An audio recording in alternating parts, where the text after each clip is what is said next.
Assalamualaikum warahmatullahi wabarakatuh. Alhamdulillahirabbil alamin wa bihi nasta'inu ala umurid dunya waddin. Wassalatu wassalamu ala asrofil anbiya'i wal mursalin Sayyidina wa mulana Muhammadin wa ala alihi wa sahbihi ajma'in, amma ba'd. Hadirin hadirat rahimakumullah, para siswa dan siswi PGTK Buana Ilmu serta para wali murid yang dimuliakan oleh Allah. Alhamdulillah, di penghujung Ramadan ini semoga kita senantiasa diberikan kesehatan, diberikan kekuatan, dan diberikan rezeki yang berkah dan bermanfaat. Amin amin ya rabbal alamin. Di masa pandemi ini, besok kita akan melaksanakan sholat Idul Fitri yang himbauan dari beberapa ormas Islam, NU maupun Muhammadiyah, LDI juga, yang mengharapkan atau yang menghimbau agar kita melaksanakan sholat Idul Fitri di rumah masing-masing. Jangan dijadikan sebuah permasalahan, karena hukum dari sholat Idul Fitri itu adalah sunnah muakkad atau sunnah yang sangat dianjurkan. Dari beberapa riwayat hadis, pada saat sholat Idul Fitri, baginda Rasul memerintahkan para anak-anak gadis, bahkan para wanita-wanita yang haid, itu untuk keluar dari rumah dan menjalankan sholat Idul Fitri. Yang haid datang untuk mendengarkan khutbah. Ini menunjukkan betapa bahagianya saat kita Idul Fitri, betapa senangnya saat kita Idul Fitri menyongsong kemenangan setelah kita berpuasa 1 bulan lamanya. Hadirin hadirat rahimakumullah, segala sesuatu di dalam pandemi ini ada beberapa aturan, ada beberapa hukum-hukum, ada beberapa kebiasaan yang membuat kita risih, membuat kita tabu, atau membuat kita yang tidak terbiasa menjalankan sebuah aktivitas, baik aktivitas bermasyarakat maupun aktivitas dalam kita beragama. Idul Fitri, baginda Rasul mengajarkan beberapa kewajiban kita. Sebelum kita sholat Idul Fitri, kita diwajibkan untuk menyalurkan zakat fitrah kita kepada keluarga kita, kepada saudara-saudara kita, tetangga kita yang tidak beruntung. Jadi yang terutama, zakat fitrah harus segera disalurkan sebelum sholat Idul Fitri. Yang kedua, baginda Rasul mengajarkan sebelum sholat Idul Fitri, baginda Rasul minum dan makan terlebih dahulu. Yang itu menunjukkan bahwa kita sudah merdeka. Merdeka bukan berarti merdeka segala-galanya, tapi kita merdeka dari rasa haus dan rasa lapar kita.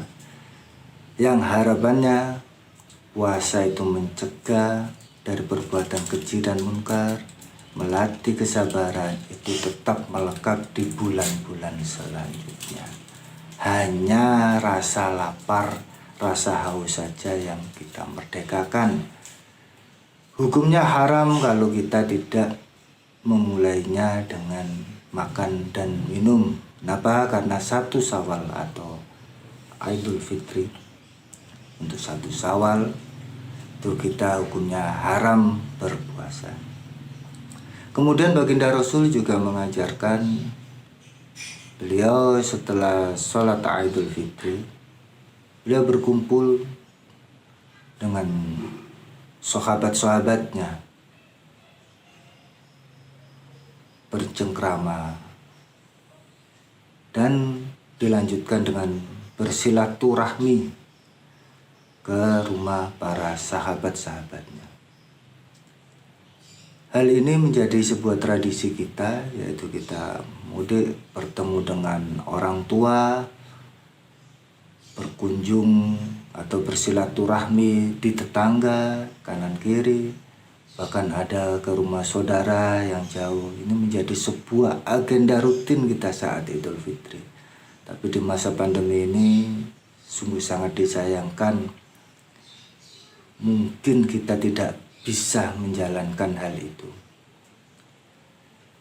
Dari riwayat Nabi yang membiasakan setelah Idul Fitri, setelah sholat Id, beliau berkumpul dengan sahabat-sahabatnya, kemudian beliau bersilaturahmi. Ini menunjukkan kebiasaan Nabi adalah memperhatikan sahabat-sahabatnya. Setelah 1 bulan penuh berpuasa, apakah ada yang kekurangan? Apakah ada yang sakit? Jadi jangan diartikan ini menjadi sebuah kewajiban untuk mendatangi atau menjadi sebuah sunnah yang sangat dianjurkan. Jadi kita bersilaturahmi itu sangat bagus. Tapi dalam masa pandemi seperti ini, maka kita harus mengutamakan keselamatan diri dan keselamatan umat. Jadi hikmah yang kita ambil, jangan kita mempelajari sebuah hukum, sebuah hadis, itu hanya berupa tulisannya saja, nanti akan kacau balau. Jadi Nabi bersilaturahmi itu yang tujuannya untuk memperhatikan, untuk menengok sahabat-sahabatnya, apakah selama berpuasa mereka ada yang kekurangan. Dalam Idul Fitri mereka masih ada yang kekurangan. Dalam Idul Fitri apa ada yang sakit. Seperti itu. Jadi kebiasaan kita yang silaturahmi, yang ujung-ujung, apalagi yang anak-anakku ini yang terbiasa dengan angpo, wah ini angponya mungkin akan hilang.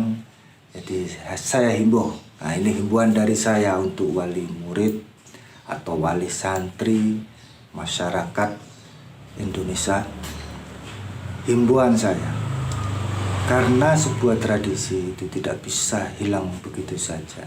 Kasihan anak-anak kita mungkin juga menantikan sebuah angpau. Jadi yang masih menyimpan THR, yang mendapatkan THR, atau yang masih punya tabungan berlebih, disisihkan untuk memberikan kepada buah hatinya, kepada anak-anaknya atau kepada keponakannya.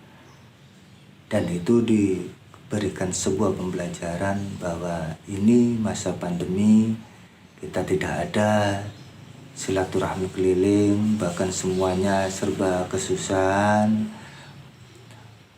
Banyak tetangga yang kita juga nggak bisa makan. Jadi dari ayah atau dari ibu atau dari paman, ini saya gantikan angponya, seperti itu. Nah, ini himbauan saya, jadi anak-anak biar tidak kehilangan keceriaannya.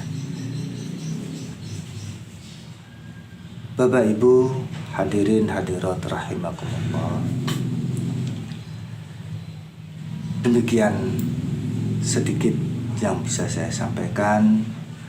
Semoga amal ibadah kita selama berpuasa, sholat kita, tadarus kita, zakat kita diterima oleh Allah.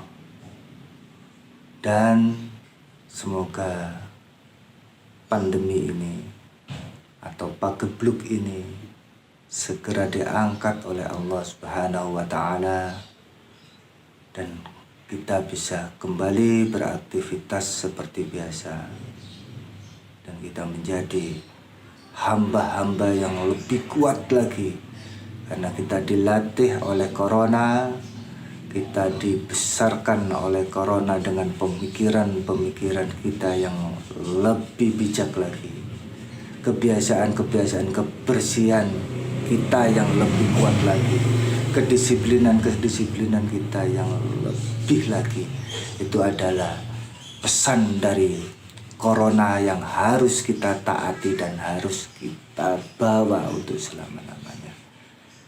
Dari saya ucapkan minal aidin wal faidin, mohon maaf lahir dan batin. Taqabbalallahu minna wa minkum, taqabbalallahu ya karim. Wassalamualaikum warahmatullahi wabarakatuh.